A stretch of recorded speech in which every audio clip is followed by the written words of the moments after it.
എന്താണ് ഈ പദ്ധതിയുടെ പേര്? നോർക്ക വനിതാ മിത്ര എന്നാണ് ഈ പദ്ധതിയുടെ പേര്.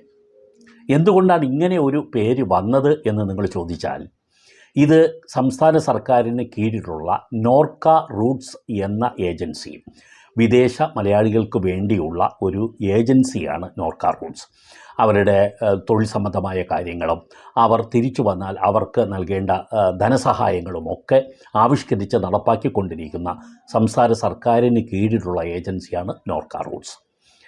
അതുപോലെ വനിതാ വികസന കോർപ്പറേഷൻ, വനിതകൾക്ക് വേണ്ടിയുള്ള എല്ലാ തൊഴിൽ സംരംഭങ്ങൾ, വായ്പാ പദ്ധതികൾ ഒക്കെ ആവിഷ്കരിച്ച് നടപ്പാക്കുന്ന മറ്റൊരു സംസ്ഥാന സർക്കാരിൻ്റെ വകുപ്പാണ് വനിതാ വികസന കോർപ്പറേഷൻ. ഇതൊരു കോർപ്പറേഷനാണ്. ഇവർ രണ്ടും സംയുക്തമായി ചേർന്ന് നടപ്പാക്കുന്ന വായ്പാ പദ്ധതി ആയതുകൊണ്ട്